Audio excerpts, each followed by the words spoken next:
गतिके प्रमद बर'आ मालाबाबो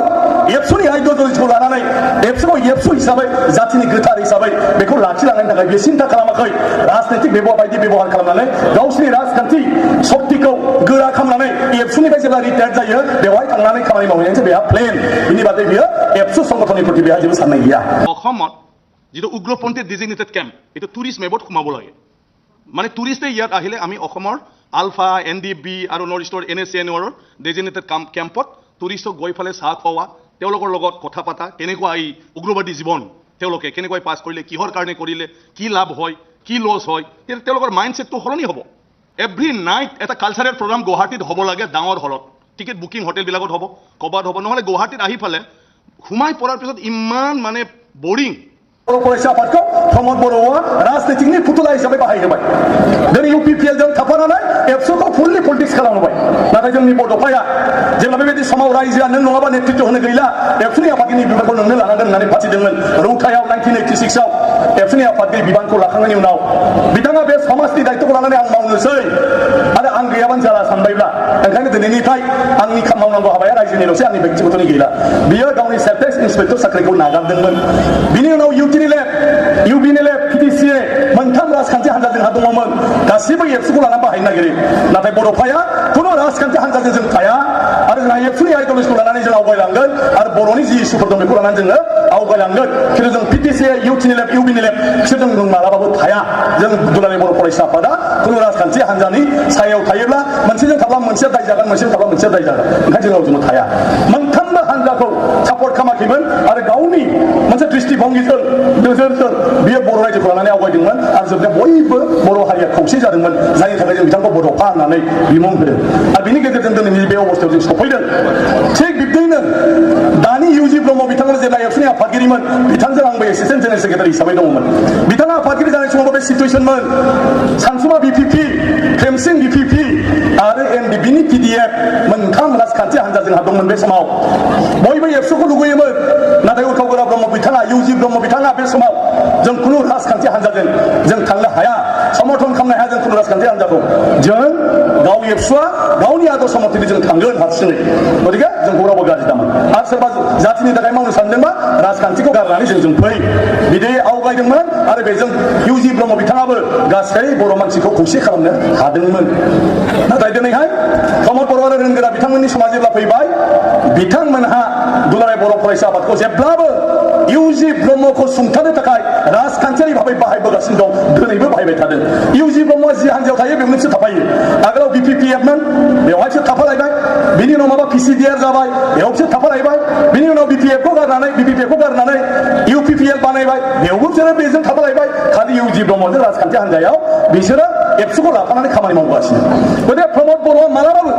एबसुनि आइडिय'लजिखौ लानानै एबसुखौ एबसु हिसाबै जातिनि गोथार हिसाबै बेखौ लाखिलांनायनि थाखाय बे सिन्था खालामाखै राजनैतिक बायदि बेबहार खालामनानै गावसिनि राजखान्थि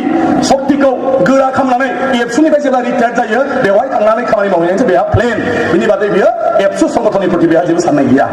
बिनि फोरमाना बेनो दिनै प्रमद बर'मोनहा जुदि UPPL नङालासिनो बिथांमोना जुदि जोंखौ आगोलाव जेरै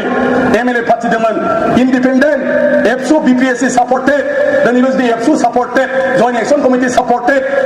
NDP सापर्टेड बिदि जुदि केन्डिडेट जानायमोनब्ला हयथ' BPF खामग्रा UPPL खामग्रा रायजो राजायाबो ज' एबसु NDP आरो जयेन्ट एक्सन कमिटिजों बाहागो लाफैगौमोन आरो बर'आ खौसे जागौमोन खिन्थु बेखौ खालामालासिनो बिसोरो राजखान्थि हान्जायावसो हाबफानानै बे राजखान्थि हान्जाजों खामानि मावबाय एक फलिया जाबाय जेला एक फलिया जायो नों रायजोखौ खौसे खालामनो होनबाय थाबा जायो नामा BPFखौबो मोजां मोनग्रा मानसि दं मानो मोजां मोना BPFखौलाय जाय सिआइटि जानायनि थाखाय जोंनि बर' गथ' गथायफ्रा बेवहाय बिटेक फरायनो मोनदों बिनि थाखाय हाग्रामाखौ गाज्रि मोनदों नामा जाय इउनिभारसिटि जानायनि थाखाय गुवाहाटि डिब्रुगड़ इउनिभारसिटियाव एडमिसन मोनामोन जोंनि गथ' गथाया दिनै बेयाव 80% सिट 80% सिटआ BTC ओनसोलनि कलेजफोरनि थाखाय रिजार्भ जानायनि उनाव बिजनि कलेजफ्राव जानाय डिग्रि मोननाय गथ'फ्रा जोंहा बेयाव MA MSc फरायनो मोनदों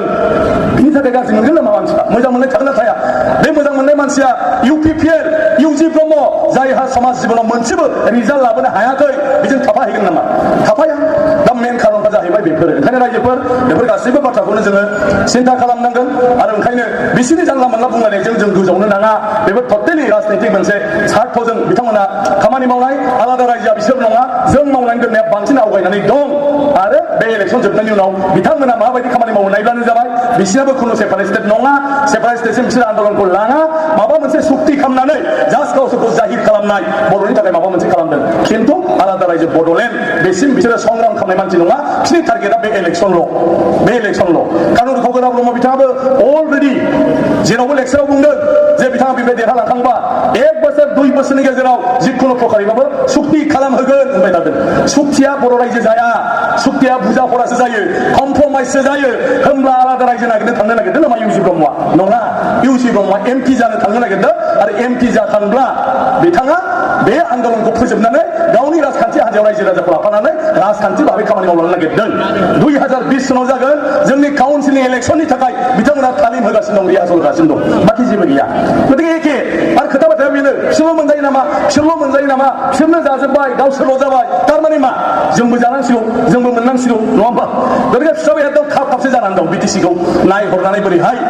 गावसोरबो जानो हायो खालि मालाय न' लुबा माबा मोनसे साननाय मालाय बिल्डिं लुबा माबा मोनसे साननाय गारि लुबा माबा मोनसे साननाय मालायनि सम्पति बारायनाय जानायखौ हिसाब लाबाय थायो नामा मानसिया मालाय खामानि मावदों नालाय थिखा मावदों नालाय बेफार मावदों नालाय फैसा मोनदों नालाय न' लुगोन गारि बायगोन बेनो आरो माथो आरो नोंहा जेबो गैया गाव होननानै आंहाथ' जेबो गैया रायजोफोर आरो नों हालेवाबो खेथिबो मावा दखानबो होआ नों साख्रिबो मावा नों थिखाबो मावा हा नोंनाव बोरै फैसा फैनांगौ जाखो मालाय नों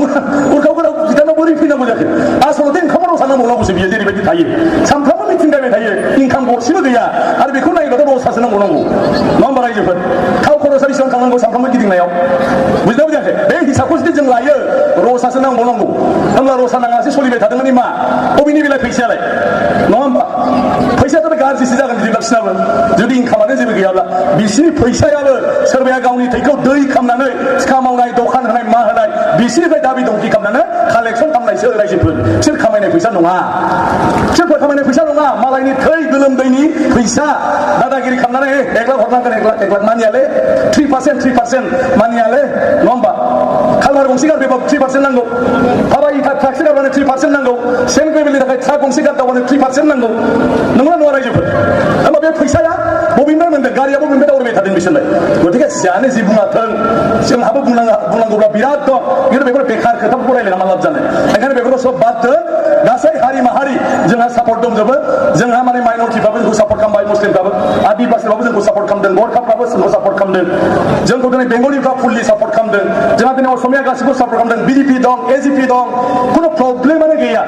सारि उफाले आरो इउजि ब्रह्मआ खालि बर'निल' भट मोनगोन आरो बे इउडिएफखौ लानानै बे आसा खालामदों